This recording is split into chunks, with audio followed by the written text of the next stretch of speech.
Bonjour éclaireur pour vérité, bonjour à tous mes condisciples de l'excellentissime classe éclaireur pour vérité.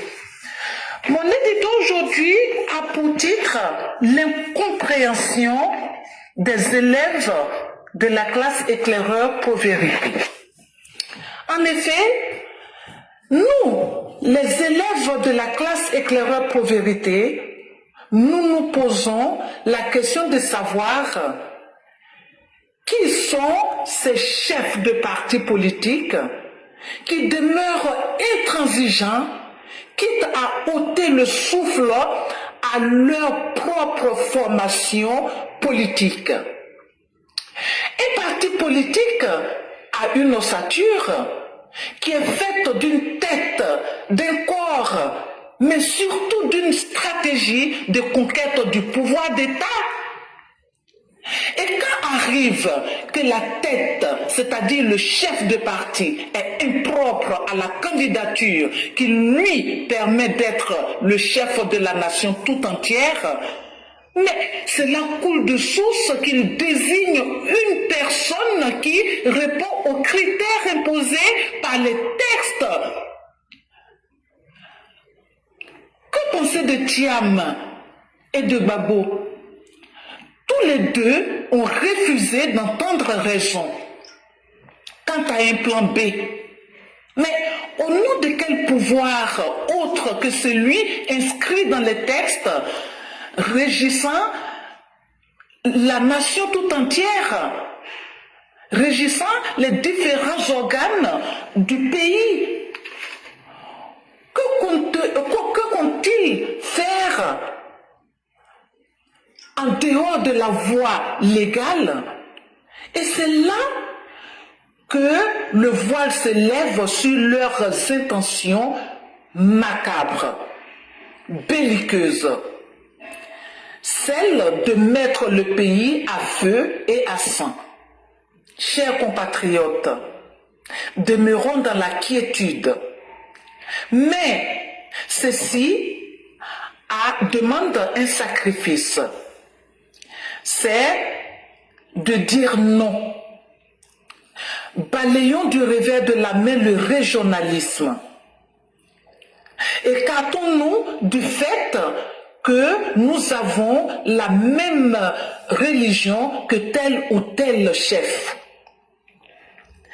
Et même si l'ancien bagnard et le fils des Sénégalais voudraient s'imposer à nous, disons-leur non. Un non ferme et définitif. Car il n'y a pas de vie sans paix sociale. Merci et à bientôt. Merci infiniment à Mère Blanc. Effectivement, l'incompréhension du Mère Blanc peut s'expliquer par le culte de la personnalité. Malheureusement, en Côte d'Ivoire, pendant trop longtemps, on a trouvé dans la personne des chefs qui dirigent nos différents partis politiques l'incarnation même de Dieu vivant. Et ça a commencé depuis l'époque de Félix Houphouët-Boigny. On a trouvé que faire la politique était tellement extraordinaire qu'il fallait être un Dieu. Et une fois que vous êtes chef d'un parti politique, c'est le culte de la personne qu'on faisait. Contrairement à nous autres qui ne faisons pas le culte de la personne Ouattara et qui sommes dans une vision politique, ce n'est pas le cas dans les autres partis politiques.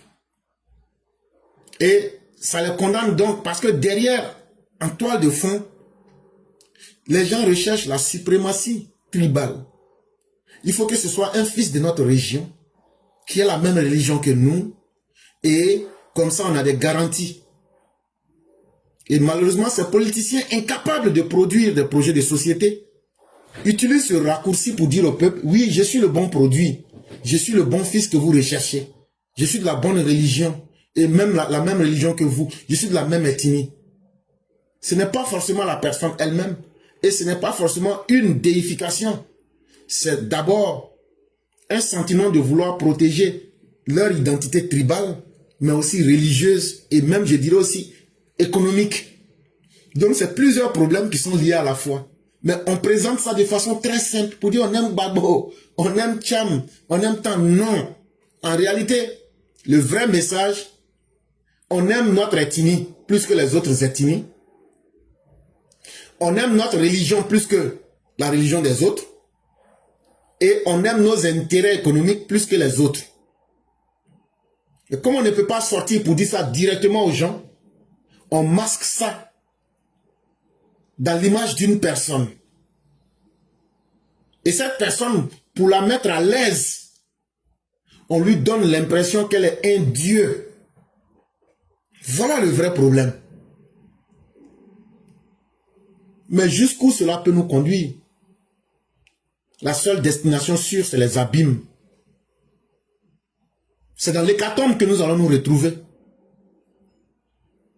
Et c'est cette culture-là qu'il faut enlever dans la tête des uns et des autres. Un véritable chef de parti, c'est quelqu'un qui sait faire des choix bons, que ce soit avec ou sans lui. C'est quelqu'un qui n'est pas capable, quand il est opposant, de faire un choix pour tenir compte des autres dans son parti. Qui n'est pas prêt à faire des sacrifices, c'est lui ou personne. Si vous mettez cette personne à la tête du pays, le jour qu'il aura un problème là, il va penser à qui d'abord? Il va penser à lui-même avant le peuple.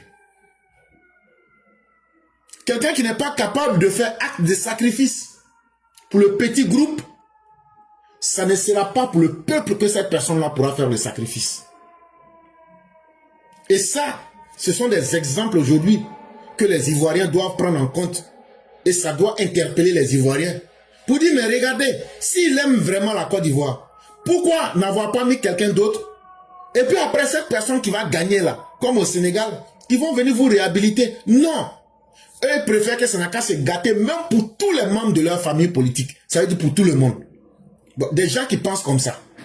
Ça veut dire le jour que le pays, quand vous allez les mettre président là, le jour qu'ils auront un problème là, ils vont aussi, pour leurs intérêts là, ils vont mettre le pays en paix.